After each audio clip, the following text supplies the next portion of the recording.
Vamos começar? Já estamos transmitindo? Para início, então, vamos orar. Bondoso Deus, obrigado pelo privilégio. Mais uma noite nos reunimos aqui. Conduz-nos pela tua presença, na tua vontade, na tua sabedoria. Ajuda-nos a conhecermos mais a tua palavra. Em nome de Cristo Jesus. Amém. Queridos, vamos então ver aqui. Você está com...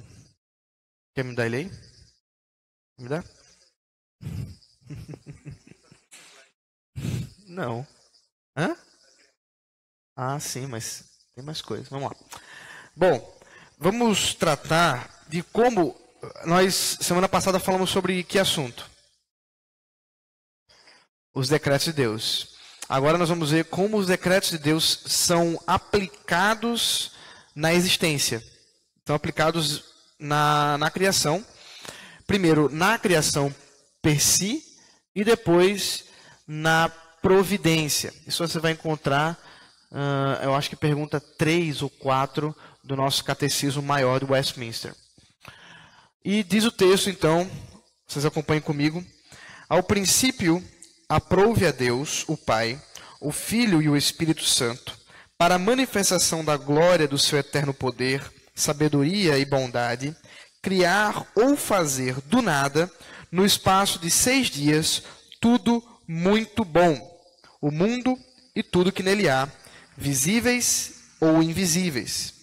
Depois de haver feito as outras criaturas, Deus criou o homem macho e fêmea, com almas racionais e imortais, e dotou-as de inteligência, retidão e perfeita santidade, segundo a sua própria imagem, tendo a lei de Deus escrita em seus corações e o poder de cumpri-la, mas com a possibilidade de transgredi-la, sendo deixados à liberdade da sua própria vontade, que era imutável. Além dessa escrita em seus corações, receberam o preceito de não comerem da árvore da ciência do bem e do mal. Enquanto obedeceram a este preceito, foram felizes em sua comunhão com Deus e tiveram domínio sobre as criaturas.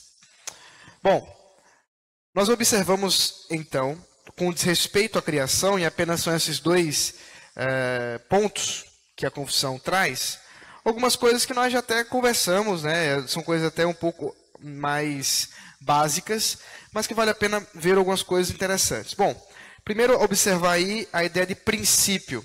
Essa ideia de princípio você vai encontrar em Gênesis 1 e João 1. Mesma ideia, você vai encontrar essa expressão princípio, que nos lembra a ideia da criação do tempo, que antes da criação de todas as coisas, não havia tempo. Por isso a ideia de o princípio. Então veja só, João 1:1, no princípio era o verbo.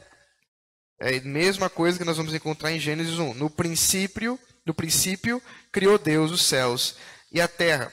Então, no princípio, ao princípio, aprouve a Deus. Então, essa é a ideia de que a criação envolve a própria criação de tempo e espaço. Deus criou todas as coisas, inclusive a matéria, como nós conhecemos hoje, por meio de sua vontade, por meio de sua palavra. E isso foi feito para a manifestação da sua glória. Veja Hebreus capítulo 1, versículo 2. Nestes últimos dias nos falou pelo Filho, a quem constituiu o herdeiro de todas as coisas, pelo qual também fez o universo. Então foi por meio dele que foram criadas todas as coisas, por meio da palavra. E essa criação, portanto, de todas as coisas, manifesta essa glória do Filho, manifesta essa glória da Trindade, a sua sabedoria, a sua diversidade, a sua bondade, e ela é feita do nada. Deus não usou alguma matéria anterior, e ele fez absolutamente todas as coisas. Romanos 1:20 nos lembra isso. porque os atributos invisíveis de Deus, assim o seu eterno poder, como também sua própria divindade, claramente se reconhecem desde o princípio do mundo, sendo percebidos por meio das coisas que foram criadas. Essas coisas foram criadas por Deus e ele manifesta quem ele é. Veja Jeremias 10, 12.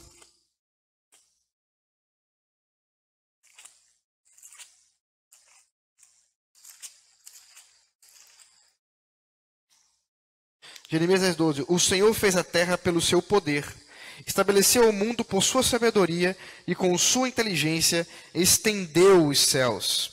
Salmo 104, versículo 24. Que variedade, Senhor, nas tuas obras, todas com sabedoria as fizeste. Cheia está a terra das tuas riquezas. Portanto, Deus revela a sua sabedoria, Deus revela quem ele é por meio das coisas criadas. Nós já vimos isso no próprio capítulo 1, quando tratamos mas a revelação geral, isso. Porque Deus revela-se por meio das coisas que foram criadas. E essas coisas que foram criadas não são apenas as coisas visíveis, quer dizer, isso não diz respeito apenas às coisas palpáveis, não diz respeito apenas às coisas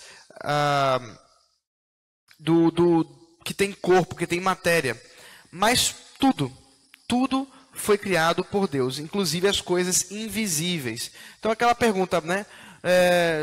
Quando foi que foram criados os anjos? Quando foi que foi criado a bondade? Tudo isso foi criado quando? Na criação. Todas essas coisas foram criadas. Saiu? Todas as coisas foram criadas pelo seu poder. As visíveis e as invisíveis. Veja só, Hebreus, capítulo 11, versículo 3.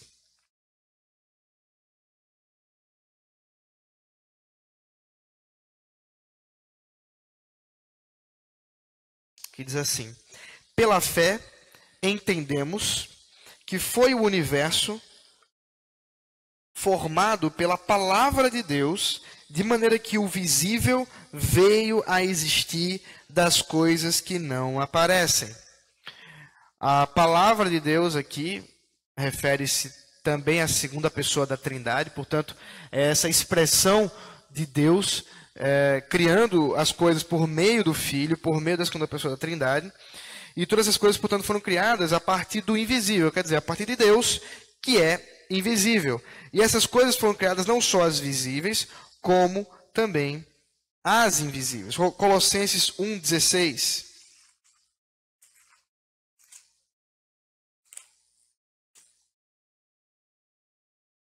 Pois nele foram criadas todas as coisas, nos céus e sobre a terra, as visíveis e as invisíveis, sejam tronos, sejam soberanias, quer principados, quer potestades, tudo foi criado por meio dele e para ele. Deus criou, portanto, todos os aspectos da realidade. A realidade das coisas podem ser destrinchadas em muitos aspectos. Por exemplo, nós podemos falar dos aspectos matemáticos das coisas. Então, quando vamos medir, né, a extensão de determinadas coisas, nós temos os objetos, nós também temos aspectos aritméticos, mas também temos outros aspectos, por exemplo, bióticos, né, biológicos. Nós temos aspectos lógicos, porque pensamos logicamente. Nós temos aspectos morais. Nós temos aspectos e tudo isso foi criado por Deus, com leis próprias. Foi Deus que decidiu como cada coisa poderia ser. As medidas e tudo isso foi dado pelo próprio Deus. E o homem simplesmente reconhece essas coisas. Depois, no ponto 2, nós vamos ver que Deus criou também o homem. E de fato o homem, ele é uma criação distinta das coisas. Isso é importante lembrar, porque o homem, ele não equivale aos animais, ele não equivale ao resto da criação. Qualquer pessoa que de alguma maneira tenha uma tendência a achar que o homem e os animais são equivalentes, ou mesmo que há uma posição de superioridade entre os animais e os homens, é alguém que está distorcendo a forma como Deus criou todas as coisas. E se for um cristão precisa avaliar o seu coração, precisa avaliar as suas coisas. Por isso é importante lembrar que Deus criou o homem de maneira distinta. Observe que ele é o único que o homem é o único criado segundo a imagem de Deus. Isso muda todas as coisas. Veja aí, Gênesis capítulo 1, versículo 27. Criou Deus, pois, o homem à sua imagem, a imagem de Deus o criou, homem e mulher os criou. Pois bem, o que é essa imagem? Né? Isso é uma coisa bem discutida. Há uma tendência até mesmo de achar que, de alguma maneira, o homem tem algum aspecto físico da parte de Deus, o que obviamente não é verdade. Deixa eu só dar uma olhada na transmissão, que eu estou achando que caiu.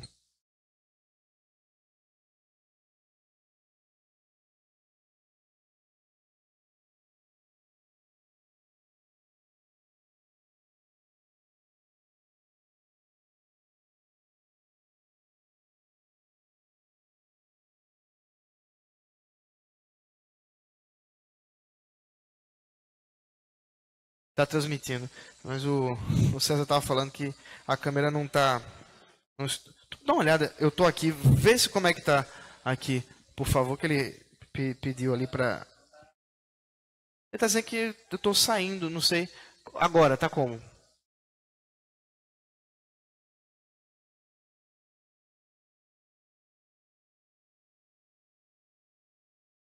Não, atrasado é normal, mas assim, a imagem. Eu estou no centro, então beleza. Então, vamos continuar. Então, Deus criou o homem segundo a sua imagem. Mas o que é essa imagem, gente? O que é esse aspecto? Quais são esses aspectos, essas características da parte de Deus que estão refletidas no homem? Estou ajudando vocês. É um reflexo da parte de Deus. Que aspectos são esses? São aspectos físicos? Não, claro que não. São aspectos não físicos ou espirituais, que dizem respeito, por exemplo,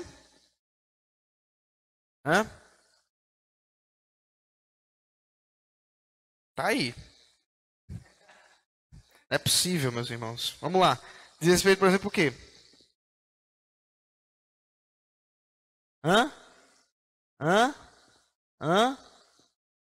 Tá vendo aqui, ó? Tá aqui a resposta, tá fácil. Nós vemos aqui a questão da racionalidade, da inteligência. Deus dotou o homem de certa sabedoria, certa capacidade de entender as coisas que ele mesmo a tem. Claro, na medida proporcional à criação. Nós não temos a mesma compreensão do Senhor, mas observe, Adão tinha uma capacidade tão tremenda intelectual que ele foi capaz de reconhecer e dar nome aos animais. Isso é uma capacidade racional, de saber o nome adequado, como esses animais deveriam ser chamados ou se portarem. E outra coisa importante, Deus deu a retidão, a santidade, a moralidade. Então, o certo e o errado foi dado pelo próprio Deus, ou a capacidade de reconhecer o certo e o errado. Isso vem do próprio Deus. Por isso que nós falamos que os princípios morais que regem a lei mosaica, ou a lei, mesmo a lei do Senhor Jesus Cristo, que acompanha, é claro, a lei mosaica, esses princípios morais são anteriores à revelação do monte.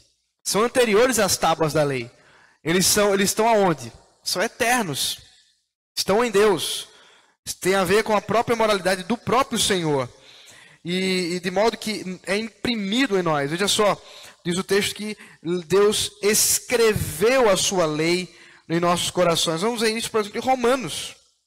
Não sei se eu anotei aqui, anotei não. Mas deixa eu ver se eu acho aqui Romanos.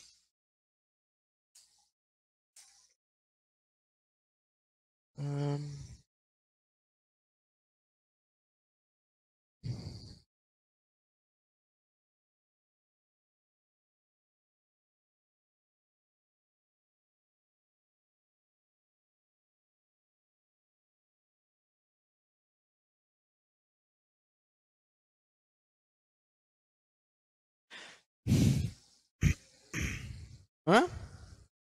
2:15, me ajuda. Vamos ver. Ok. É isso aí. Isso mesmo. Quando, pois, os gentios que não têm lei procedem por natureza de conformidade com a lei, não tendo lei, servem eles de lei para si mesmos. Estes mostram a norma da lei gravada no seu coração. E quando foi que foi gravada essa lei no seu coração? Na criação. De modo que todos detêm em seu coração naturalmente a lei do Senhor. Obviamente eles pervertem isso em maldade. Mas nós já podemos ver que isso é característica natural do ser humano. Isso está impresso na sua alma ou espírito. Observe que os teólogos de Westminster, eles usam a expressão almas racionais e imortais. Deus criou o homem racional e imortal. Portanto, a ideia aí de ratio, né, que é a palavra latina, não é especificamente a questão apenas lógica, mas é a ideia mental. O homem com essa capacidade de apreender as coisas, não somente racionais, mas morais, a própria experiência, tudo isso está voltado. Vamos ver isso, uma outra característica que o Senhor plantou no homem, em Eclesiastes 12:7. Observe.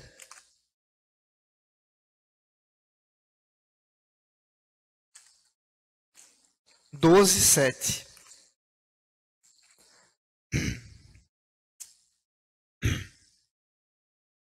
Não é esse. Eu anotei o texto errado. Esse aqui é a ideia do corpo e da alma, o do espírito.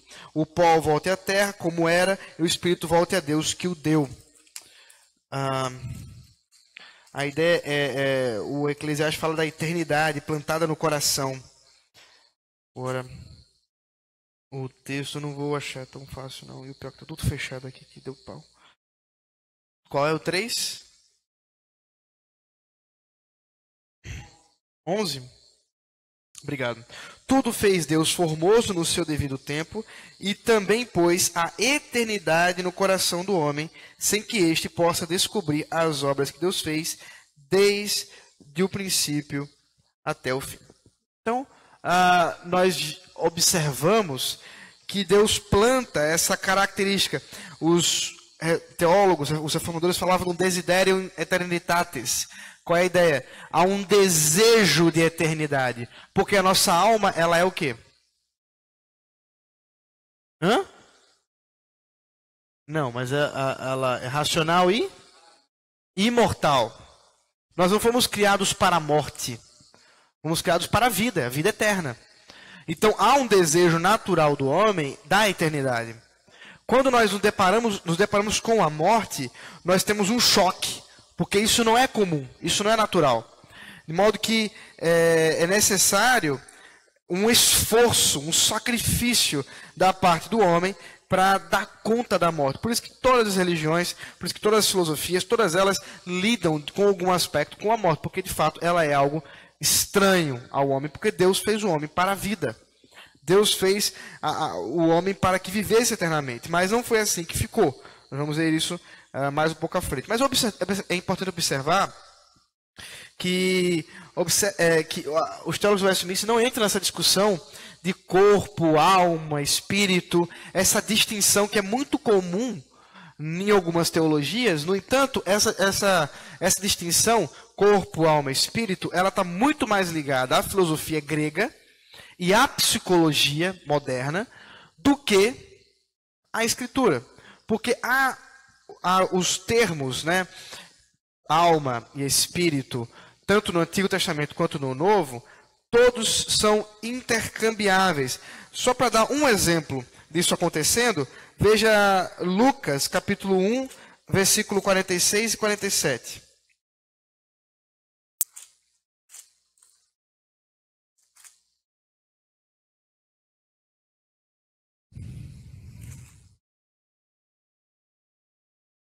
Então disse Maria: a minha alma engrandece ao Senhor, e o meu espírito se alegrou em Deus, meu Salvador.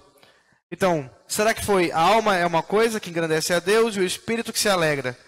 Mas não é a alma que tem as partes emocionais? Não era que devia se alegrar e o espírito que deveria agradecer? Claro, na verdade, ela está usando duas expressões para falar a mesma coisa.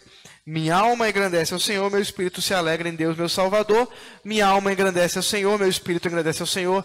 Minha alma se alegra, meu espírito se alegra, porque as duas coisas, ou as duas palavras, apontam para a mesma coisa, que é o quê? O aspecto não físico do homem, o aspecto espiritual do homem. Tudo isso diz respeito ao que a Bíblia chama de alma, coração, mente, espírito, entranhas. Tudo isso diz respeito à mesma coisa. Você vai ver essas expressões sendo usadas com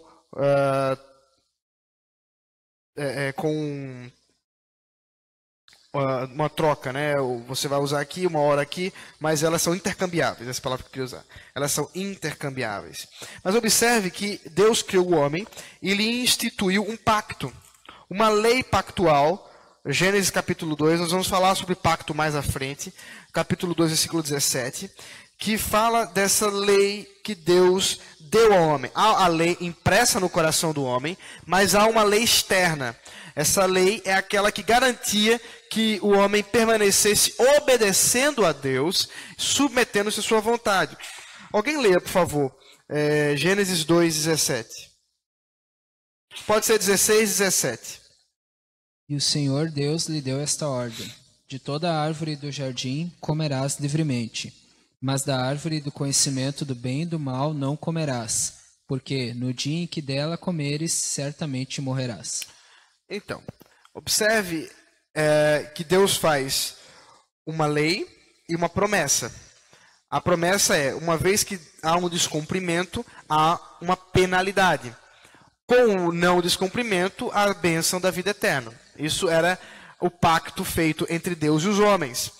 E o homem, no caso aqui, Adão. E o homem. Mas nós sabemos que isso não ficou desse jeito. O homem, apesar de receber esse preceito da parte de Deus, não permaneceu dessa forma, portanto, abandonando a sua realidade inicial. Mas vamos ver isso mais para frente. Mas aqui nós já vemos que eles eram felizes em sua comunhão com Deus, enquanto obedeciam este preceito e tendo domínio sobre as criaturas. Dessa forma, Deus estabeleceu a criação e a manteve. Deus assim o fez. Alguém tem alguma pergunta com relação a essa questão? Eu não falei nem dos 6 dias, né?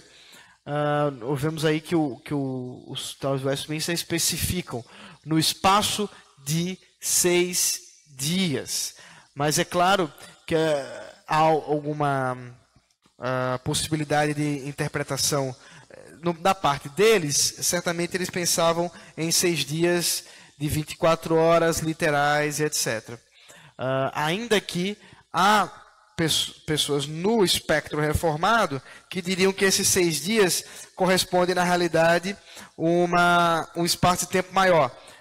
Por exemplo, Deus fez um dia de criação, depois mais um tempo, outro dia de criação, mais um tempo, um dia de criação, seriam dias criacionais.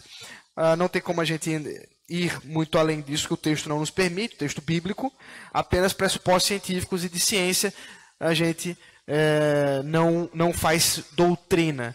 A gente apenas entende que eles talvez ainda precisem conhecer mais do que a Escritura. Portanto, o que a Bíblia diz, a gente fica com ela.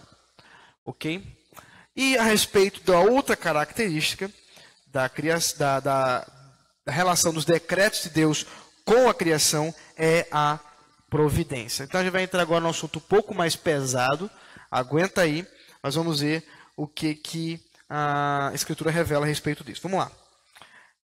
Primeiro 2 parágrafos. Pela sua muito sábia providência, segundo a sua infalível presciência e o livre e imutável conselho da sua própria vontade, Deus, o grande Criador de todas as coisas, para o louvor da glória da sua sabedoria, poder, justiça, bondade e misericórdia, sustenta, dirige, dispõe e governa todas as criaturas, todas as ações e todas as coisas, desde a maior até a menor.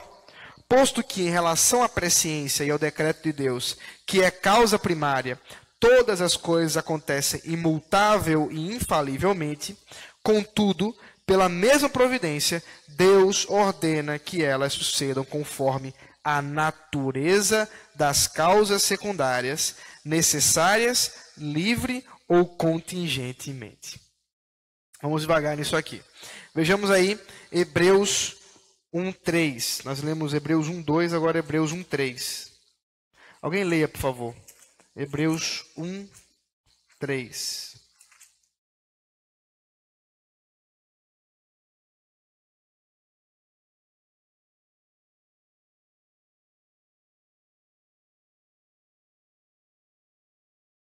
Sendo ele o resplendor da sua glória e a expressa imagem do seu ser, e sustentando todas as coisas pela palavra do seu poder, havendo ele mesmo feito a purificação dos pecados, assentou-se à direita da majestade nas alturas. Então observe que o comecinho fala no Senhor Jesus Cristo que ele está sustentando todas as coisas pela palavra do seu poder. É a ideia da providência. A ideia que ele está sustentando todas as coisas dizem respeito a ele, e todas elas, pelo seu poder, estão sendo sustentadas. Daniel 4, 34 e 35, nós vamos ver Nabucodonosor rendendo glória a Deus, depois de ter sido humilhado, dizendo o seguinte: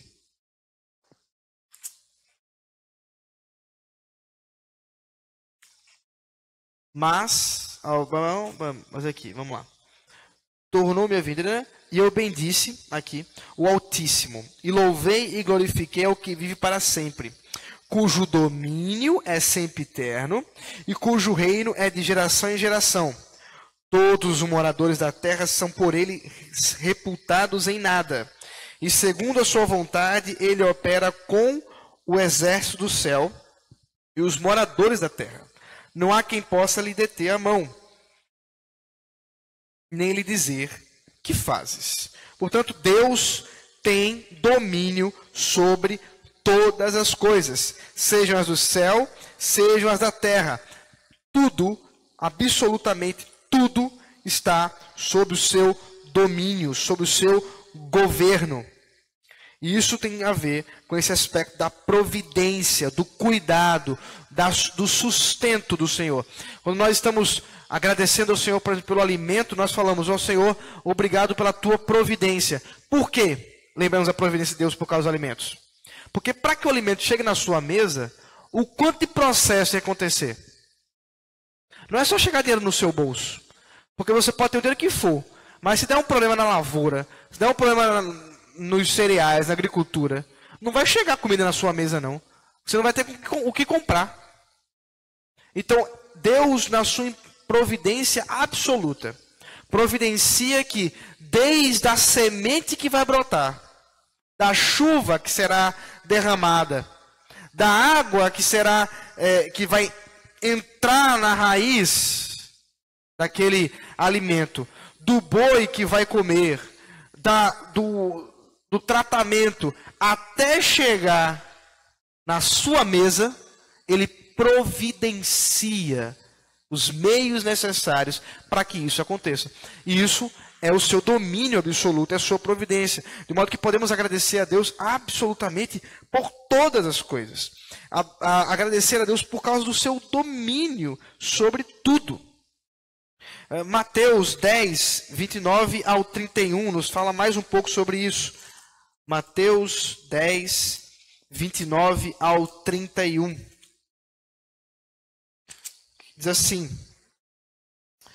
não se vendem 2 pardais por um asse, e nenhum deles cairá em terra sem o consentimento de vosso Pai. E quanto a vós outros, até os cabelos todos da cabeça estão contados. Não morre um passarinho, se não for da vontade de Deus. E até mesmo os cabelos da cabeça do Edson estão contados pelo Senhor. Deus conhece tudo, porque Ele tem domínio sobre tudo. Vamos andar mais um pouco a respeito disso. Provérbios 15, versículo 3. E depois Edson, abra aí Provérbios 15, 3. E o Vitor, Salmo 145, 17.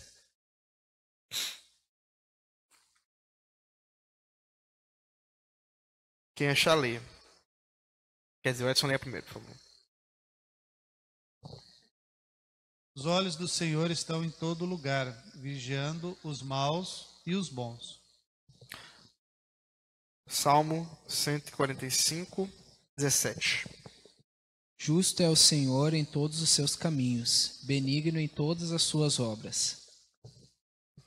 Portanto, Deus conduz todas as coisas com providência, mas segundo a sua benignidade, segundo a sua bondade. Observe a preocupação dos teólogos em dizer que todo esse governo de Deus tem a ver com a sua para o louvor da glória da sua sabedoria, poder, justiça, bondade e misericórdia.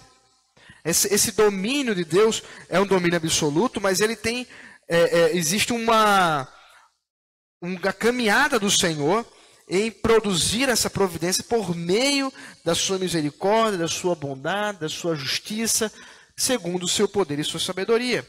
De modo que podemos ter a certeza que a providência de Deus é uma providência maravilhosa, misericordiosa, bondosa. E podemos confiar nisso, descansar o nosso coração.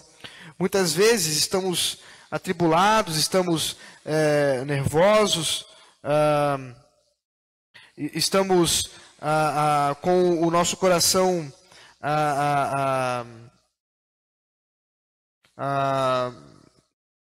ansiosos, né? Mas precisamos lembrar desse cuidado divino, da providência do Senhor. Precisamos olhar para o Senhor e dizer: obrigado, Pai, pelo teu cuidado, pela tua providência, porque o Senhor faz isso segundo o seu amor, segundo o seu cuidado. E assim podemos descansar no domínio do Senhor, na providência de Deus. Isso acalenta nosso coração, acalma nossas agonias internas. Efésios 1, 11.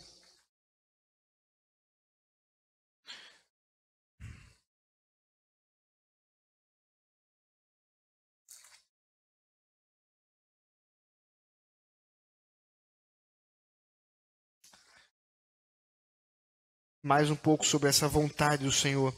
Nele digo, no qual fomos também feitos herança, predestinados segundo o propósito daquele que faz todas as coisas conforme o conselho da sua vontade. É importante lembrar, então, essa questão aí, apontada aqui no segundo parágrafo, que os decretos de Deus são a causa primária de todas as coisas.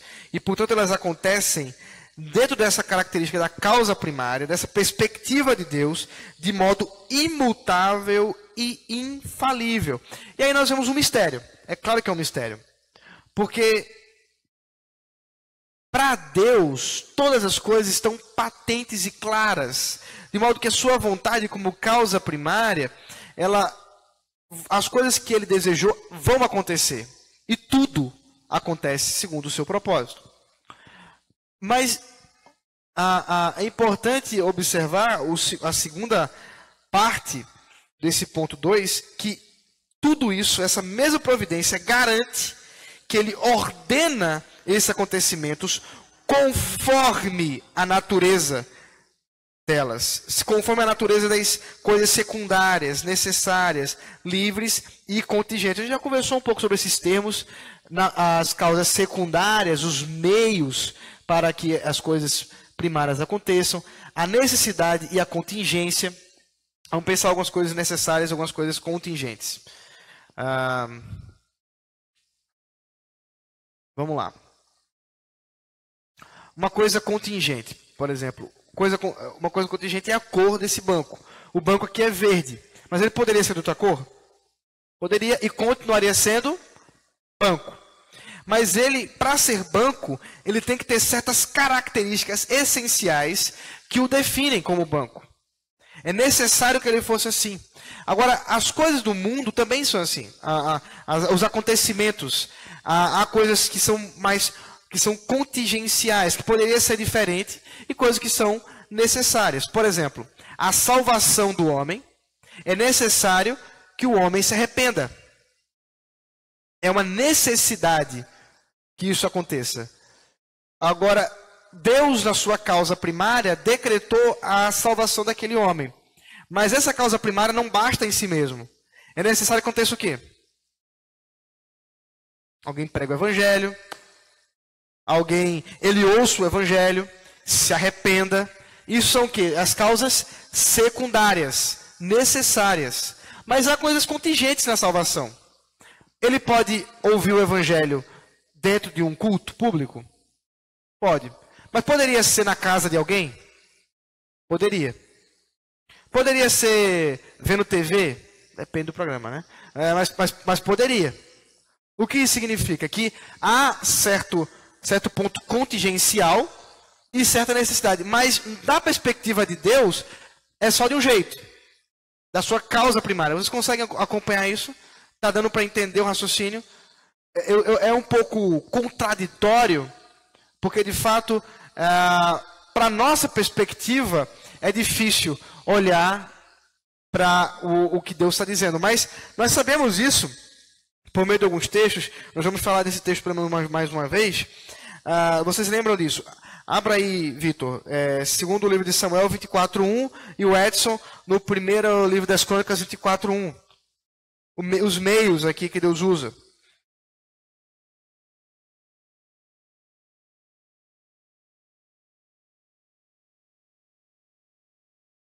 Leia aí, por favor. Tornou a ira do Senhor a acender-se contra os israelitas, e ele incitou a Davi contra eles, dizendo: Vai, levanta o censo de Israel e de Judá. Lê você, Edson, por favor. Primeiro livro de 21:1. 21:1. Então Satanás se levantou contra Israel e incitou Davi a numerar Israel. Peraí. Satanás ou Deus?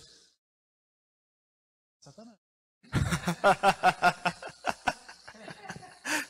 Mas está errado, Não está errado não, está certinho. O que nós podemos observar aí? Que Deus, causa primária, incitou Davi por meio de quem? Satanás é o que nesse caso? Causa secundária. Poderia ser outra causa? Poderia. Poderia usar um homem? Poderia. É necessário que Satanás use, ou que Deus use Satanás? Não. Mas ele é a causa secundária nesse caso aí. Nós observamos, portanto, que apesar da dificuldade de vermos como essas coisas se encaixam num todo, nós vemos isso claramente nas Escrituras. Deus como causa primária, que as coisas vão acontecer. Observe, Atos, discurso de Pedro, falando lá aos judeus, Atos capítulo 2. Olha só, quem foi que matou Jesus? Veja só.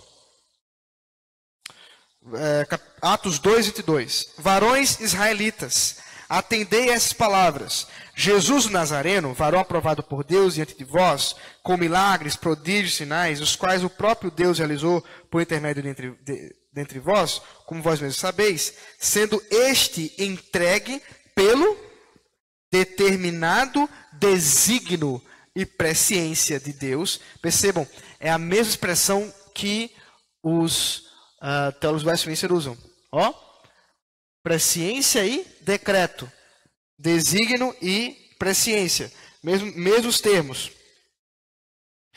Sendo entregue pelo determinado desígnio e presciência de Deus, vós o mataste. Percebe? Causa primária. Qual é a causa primária aqui? Mais especificamente. Qual é a causa primária aqui? O determinado desígnio e presciência de Deus. Causa secundária. Os judeus. Vós o mataste. Então, o que podemos observar é que, apesar da dificuldade de compreendermos como essas coisas se coadunam, e isso faz parte da nossa própria limitação racional, nós podemos observar na Escritura como Deus age dessa maneira, como as causas primárias e as causas secundárias. Vamos dar mais um pouco. Parágrafo 3 e 4. Quem tiver pergunta, faz, hein? Na sua providência ordinária, Deus emprega meios. Todavia, Ele é livre para operar sem eles, sobre eles ou contra eles, segundo o seu arbítrio. A onipotência, a sabedoria inescrutável e a infinita bondade de Deus, de tal maneira se manifesta na sua providência, que esta se estende até a primeira queda e a todos os outros pecados dos anjos e dos homens. Isso não por uma mera permissão, mas por uma permissão tal, que para os seus próprios e santos desígnios, sábia e poderosamente os limita, e regula, e governa, em uma múltipla dispensação, mas essa permissão é tal que a pecaminosidade dessas transgressões procede tão somente da criatura e não de Deus, que sendo santíssimo e justíssimo, não pode ser o autor do pecado, nem pode aprová-lo. Vamos lá. Isaías 55, 10, 11. 10 a 11. Isaías 55, versículo 10 a 11.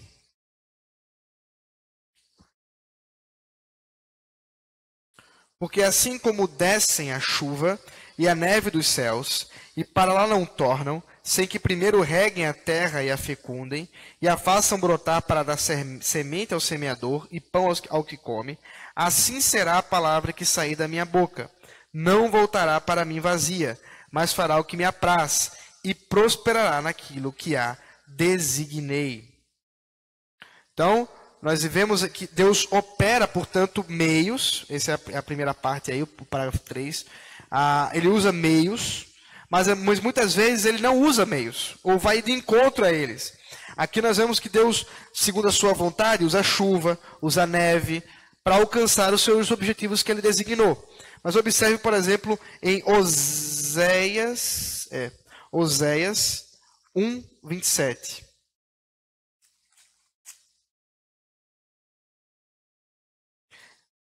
Quem achar, lê. Oséias 1, 27. Não? Não tem mesmo não. O que foi que eu fiz aqui, meu Deus? Deixa eu ver. Isso aí. É 1,7. Não sei de onde veio esse 2 aí. Porém, da casa de Judá me compadecerei, e os salvarei pelo Senhor, seu Deus. Pois não os salvarei pelo arco, nem pela espada, nem pela guerra, nem pelos cavalos, nem pelos cavaleiros. Observe, ele vai salvar, mas não vai usar meio nenhum. Ele não precisa usar o arco, não precisa usar a flecha, não precisa nada. Deus pode usar meios, mas às vezes ele pode simplesmente não usá-los, segundo a sua vontade. Romanos 4, 19 ao 21. E sem enfraquecer na fé, embora levasse em conta o seu próprio corpo amortecido, sendo já de 100 anos a idade avançada de Sara, não duvidou por incredulidade da promessa de Deus, mas pela fé se fortaleceu dando glória a Deus, estando plenamente convicto de que ele era poderoso para cumprir o que prometera. A ideia de corpo adormecido aqui está falando de quê? Que Abraão não tinha mais aquelas condições, a virilidade, para poder dar conta de ter um filho. E nem a esposa. Já não tinha mais as condições naturais. Deus não iria, portanto, se valer dos meios naturais, como se vale normalmente. O que ele ia fazer aqui? De maneira extraordinária, fazer com que eles concebessem filhos. Ou filho. Então ele foi aqui de encontro até sobre o meio, ou a forma natural que as coisas são. Por fim, contra isso, ou contra os meios, veja aí, segundo livro de Reis 6:6.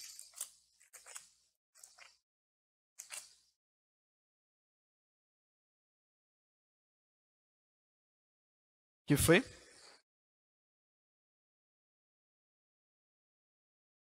Tem mais antes. É antes. Mais ou menos. O menino já era grande o suficiente para abusar do mais novo, né? O texto parece até dizer que o Ismael parece até tentar abusar de Isaac.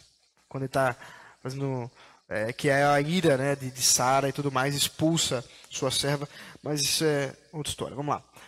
2 Reis 6:6. Perguntou o homem de Deus. Vamos ler do 1, para a gente entender o que aconteceu aqui. Isso aqui é interessante. Olha Deus agindo contra os meios. No caso aqui, esse meio é a gravidade. Observe. Ou também a densidade, né, das coisas. Disseram os discípulos, os profetas, a Eliseu: eis que o lugar em que habitamos contigo é estreito demais para nós. Vamos, pois, até o Jordão, tomemos de lá, cada um de nós, uma viga, e construamos um lugar em que habitemos. Respondeu ele: ide. Disse um: serve-te de ires com teus servos. Ele tornou: eu irei. E foi com eles. Chegados ao Jordão, cortaram madeira. Sucedeu que, enquanto um deles derribava um tronco, o machado caiu na água. E ele gritou e disse: ai, meu senhor, porque era emprestado. Perguntou o homem de Deus: onde caiu? Mostrou-lhe o lugar. Então Eliseu cortou um pau. Veja só, tem nada a ver. Cortou um pau, lançou ali e fez flutuar o ferro. E disse: levanta-o. Estendeu ele a mão e o tomou. Faz sentido isso? Não. Completamente contrário aos meios que Deus usa, que Ele mesmo criou. Por isso que Deus, Ele não tem compromisso com as coisas que Ele criou. Ele faz como quer. Ele pode usar, ou mesmo não usá-los, usar de uma outra maneira sobre eles e contra eles, como esse caso que acabamos de observar. Agora entrando, né, no parágrafo 4. A onipotência, a sabedoria e tal que vocês estão vendo ali. Escutável a infinita bondade de Deus. Que essa providência de Deus, essa onipotência, essa sabedoria de Deus, esse domínio de Deus, inclui, e é difícil a gente compreender isso, inclui o que, gente?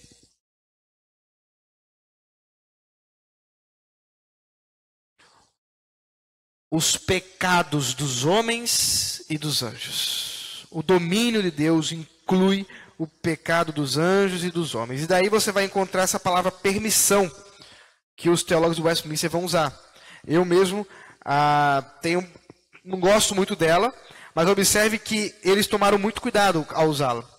Deus faz isso como uma maneira permissiva. Mas olha que eles dizem assim, mas não é qualquer permissão. Eles vão explicar o que é permissão. É uma permissão que, para seus próprios e santos desígnios, sábia e poderosamente os limita, regula, governa em uma múltipla dispensação. Então, é uma permissão de governo, de limite, de regulamento, de domínio completo. porque de fato o Senhor domina sobre essas coisas. Nós acabamos de ler a história de Davi. Vamos voltar para ela, porque tá completo, né? Você bota lá poderes para fazer tudo. Essa permissão ela envolve muita coisa. Exato, exatamente. Observe aí. Segundo livro de Samuel 24:1. Só para a gente acompanhar essa história, o que aconteceu. Então Deus usou Satanás, incitou Davi a fazer o censo.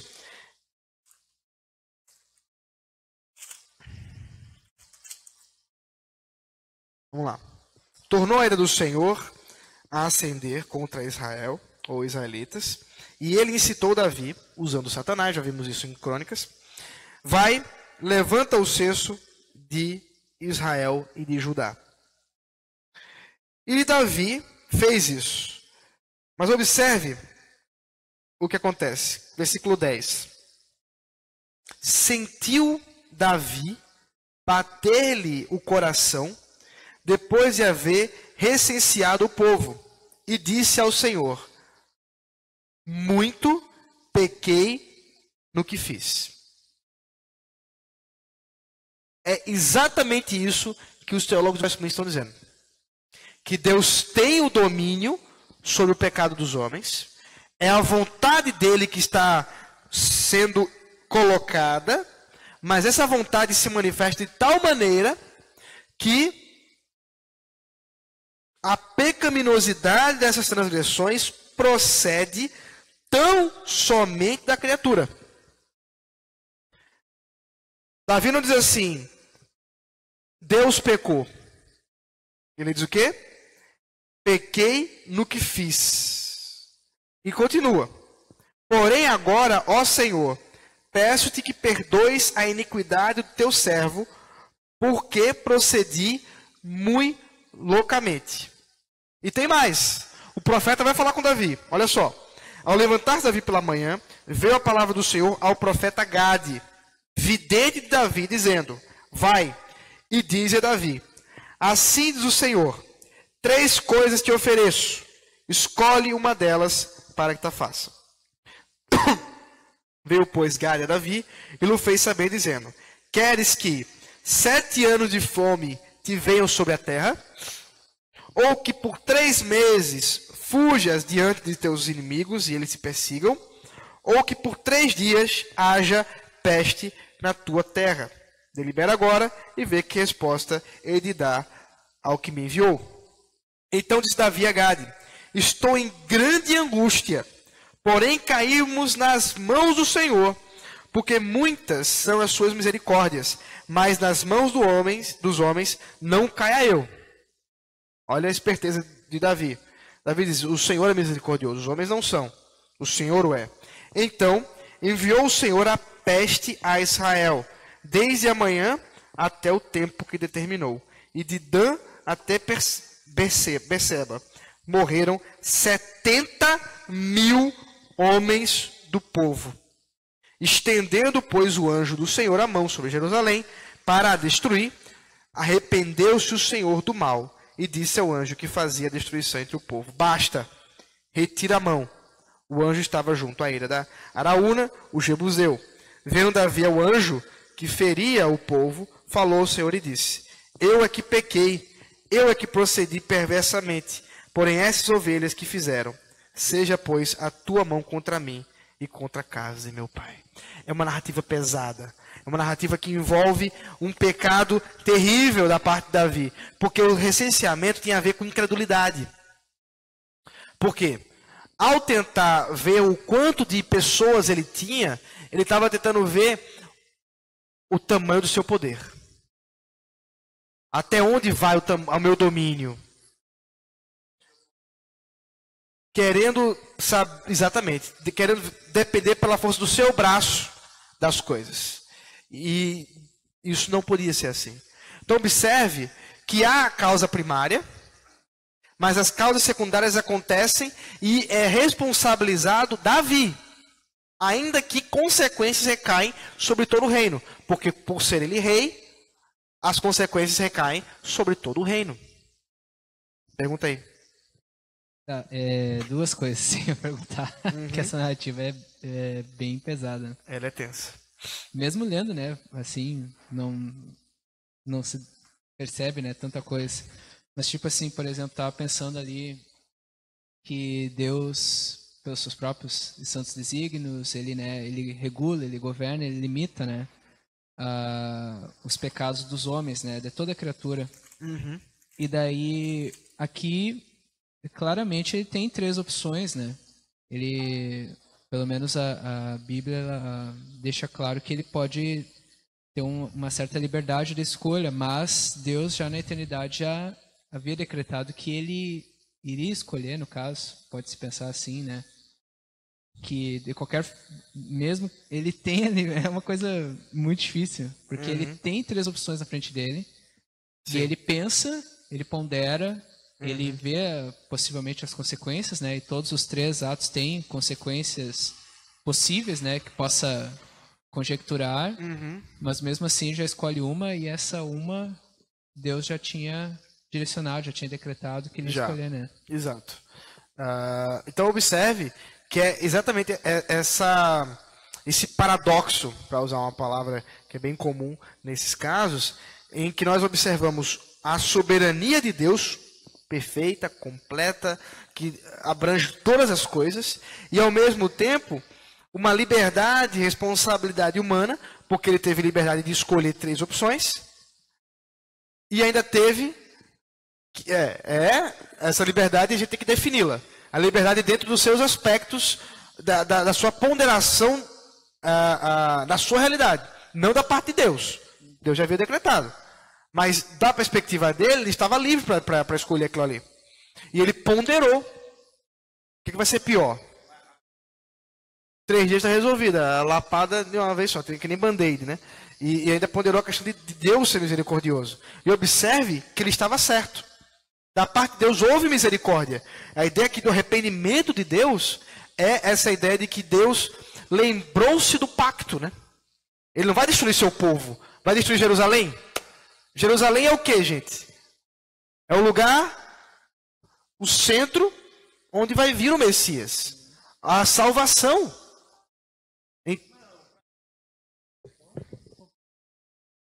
Isso. Mas a ideia é que Deus houve da parte dele misericórdia para não destruir em 3 dias tudo. Ou Deus não tem capacidade de destruir tudo em 3 dias?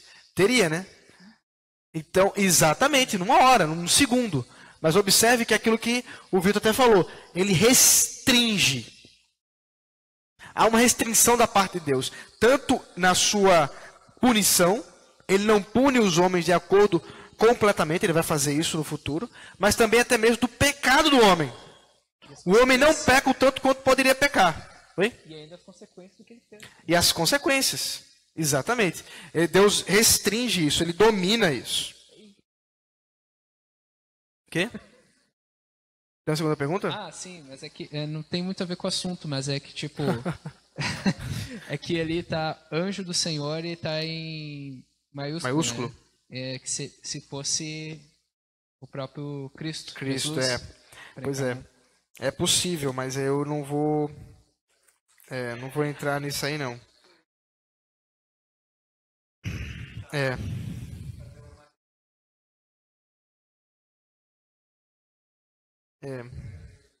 Não vamos entrar aí, que aí teria que avaliar bem. Porque é possível, mas não dá para fechar, né? É uma narrativa pesada. É uma narrativa... tem uma outra narrativa, né? A gente já falou sobre ela também. Primeiro livro de Reis, 22.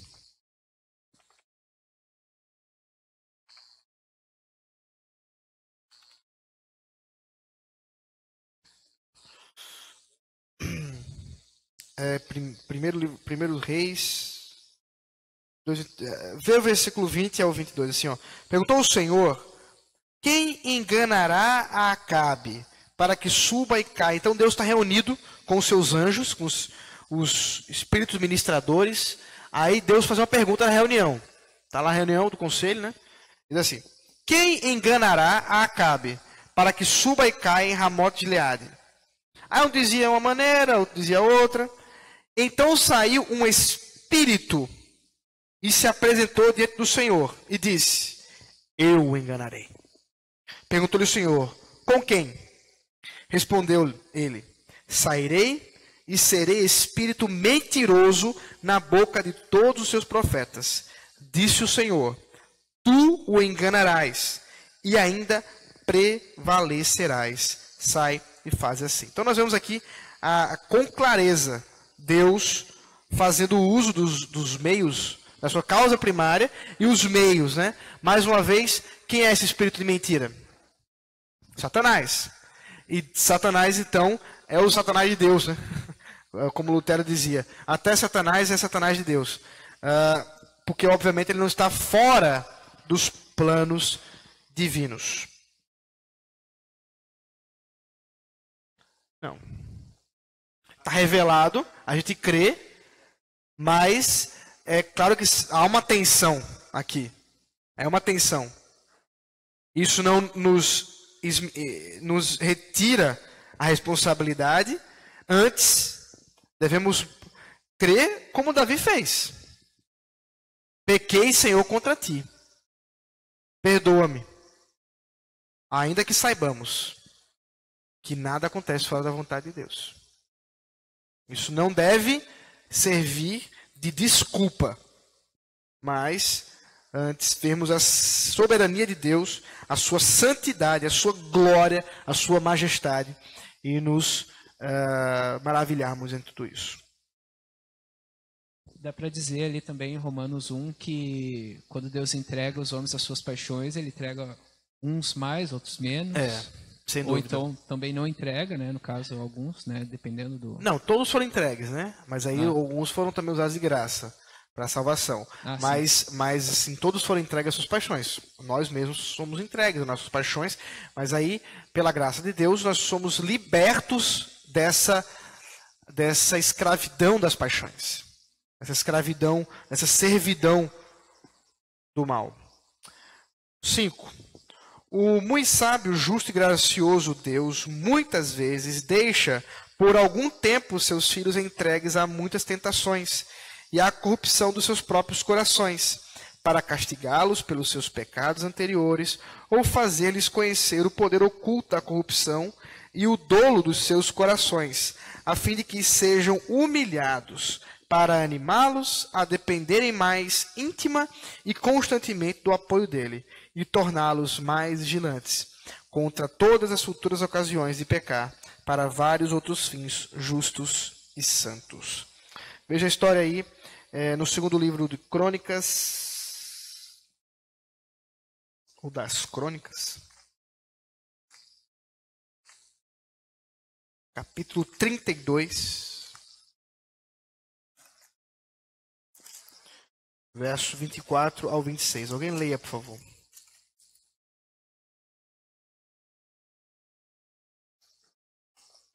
Do 32, do 24 ao 26. Naqueles dias, adoeceu Ezequias mortalmente. Então orou ao Senhor, que lhe falou e lhe deu um sinal. Mas não correspondeu Ezequias aos benefícios que lhe foram feitos, pois o seu coração se exaltou, pelo que houve ira contra ele e contra Judá e Jerusalém. Ezequias, porém, se humilhou por se ter exaltado seu coração, ele e os habitantes de Jerusalém. E a ira do Senhor não veio contra eles nos dias de Ezequias. Então, observe que aquela história de Ezequias, vamos vê-la aqui também, 2 Reis 20, 1 a 11.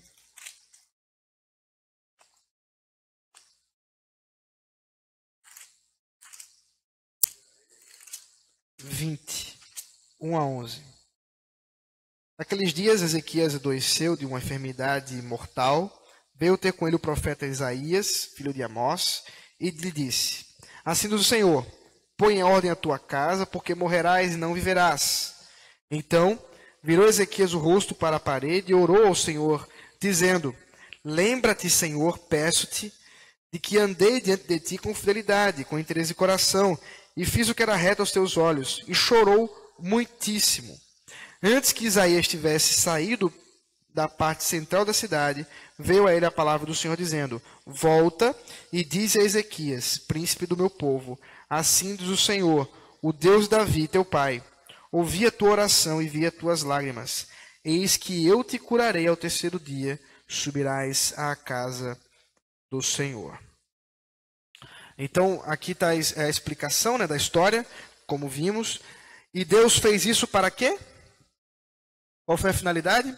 Versículo 26 do capítulo 22 de Crônicas.